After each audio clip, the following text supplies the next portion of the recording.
Ruthie, Thank you. I had to beg you to be here. I'm you. the biggest fan. I love you so much. I love you.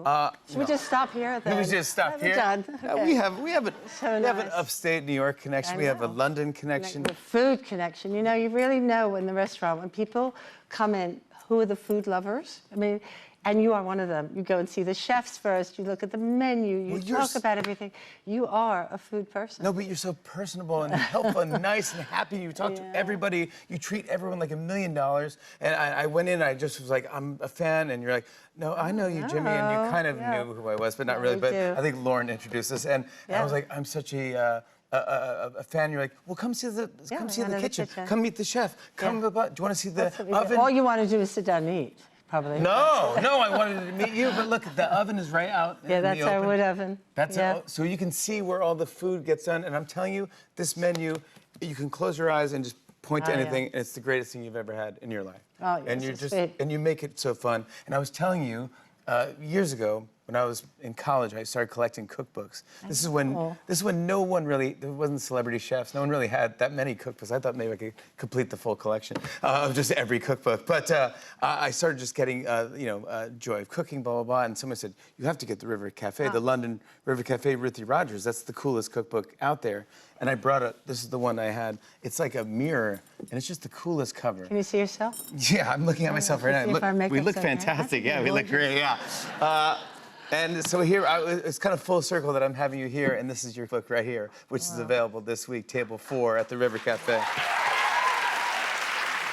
What does Table 4? Do I know? Well, it's kind of a pun on the word for. The River Cafe has, tables have numbers, so waiters can find it. Yeah. Table 4 is one of the tables in the window. Oh, yeah? And Michael Caine used to love eating there. That was his spot, Table 4? But, there's no good section or bad section. It's a pretty democratic space. But it was a pun on the word for. So it's for Jimmy Fallon or for Jake Gyllenhaal or for somebody we don't even know. Table 4. And so Table 4. So brilliant. See, clever, always clever. Yeah. It's a book. It's a great book. It's conversations with legends, super funny people, by the way. Tina Fey is in here. Yeah, Tina's in there. Love Tina. Liz Lemon, of course, Liz Lemon. Mel Brooks. Yeah. Mel Brooks actually has a quote on the back, but I'm just going to go down quickly. Francis Ford Coppola. You have, I just want J.J. Abrams, by the way, who we love. Jamie Oliver, Sarah Jessica Parker, Nancy Pelosi. But Mel Brooks' quote was on the back, which made me laugh. It says, when I see you, I get hungry. And I think that's... People probably think that when they...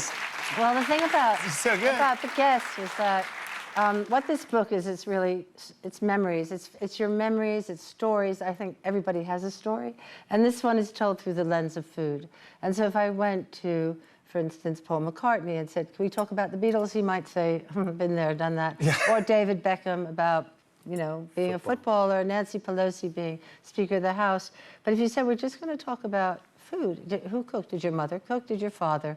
Did you go to restaurants? When you left home, did you have a flat? Did you ever try to seduce somebody through food? Food is it's a connection. And what about you? Do you remember we did one? We did. We talked about your podcast, your great podcast. Yeah, we did one together. Jimmy was amazing because we sang, we talked. You talked about your grandmother lived in the garden, right? Yes. We had a tomato plant garden. You remember that? Yeah, I do. Yeah, we talked about all that stuff.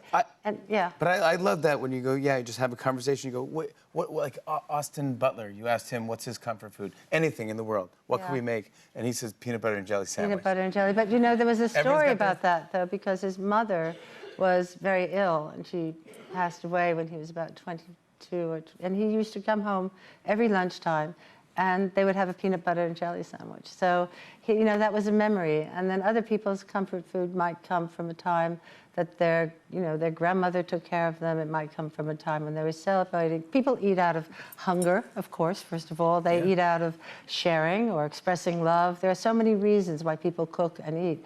And comfort is something that food can give you. It does give you comfort. Where did the idea for the podcast come from? Just because you're so personable in the restaurant? It really started in the pandemic because, going to a restaurant, if you'd asked me, what was important in a city, I might say hospitals or parks or theaters or opera houses or concert halls, but schools. But I think when we didn't have restaurants, people really missed them. It was, you know, so we missed our people who ate in restaurants. We thought, how can we connect? Because connecting is so important. It's what you do, what I do. Yeah. And so we thought, maybe just read a recipe every day. Just read a recipe. But then a friend, Graydon Carter, said to me, Ruth, you have to have more than that. You have to segue into a story. And so, you know, those are the questions we asked. And when you ask people, like Tina Fey, like Michael Caine, you know, Ian Michael McKellen. Caine, Ian McKellen, you know, to tell us about their memories, then it comes the story. We had, when we did Elton John, the woman who works with him for 25 years said, I've sat through so many interviews, and I never knew that, you know, when he was growing up, his grandmother lived next door, and they would pod peas together every night. You know, so things come out, you know. When River Cafe first came out, there was a review that said, I'm going to tell you about a restaurant that you can't go to. Oh, yeah, okay. Can you describe why is that? I was living in Paris. My husband, Richard Rogers, with Renzo Piano, did the Pompidou Center. And when we came back, he didn't want to go into a building in the city or, you know, skyscraper. He wanted to make a community. He was Italian. He always thought the best conversations came out for work over food, over a table. So we wanted to set up a little cafe in this place, where the warehouses we found that you came to on the Thames. Yeah. And I just said, you know what, maybe I'll do it. And so Rose Gray, who'd worked with Keith McNally here, we just started with 6 tables. And the reason people couldn't go to it is that the planners it was a very, you know, neighborhood of houses, were really worried about the noise. And so they only let us open at lunch. But in a way, you know, restrictions are a good thing, aren't they? You know, Rules are meant to be broken, yeah. Yeah, and also we were 2 inexperienced chefs and restaurateurs, so we started small. We started with lunchtime, then we got to dinner, then we got to the weekend. You learned, and then now we have, you know, became who you are. it is. And we've had some ragers at the restaurant. We've had some fun, haven't we? Yeah, we best parties so ever. Bad. I mean, legend. I know. I asked you. I go. I wonder, because we never have anyone has a camera out or anything. And you go, I might have something I could bring. And so this is a quick little video. It's an unknown musician who I had to teach something to. She's always breaking new artists. Here's Ruthie Rogers and Paul McCartney.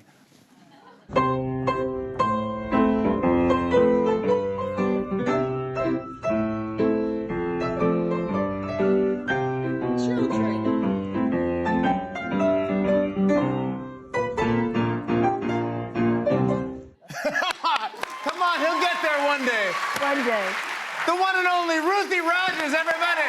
Table 4 at the River Cafe. Conversations about food and life is available everywhere this Tuesday.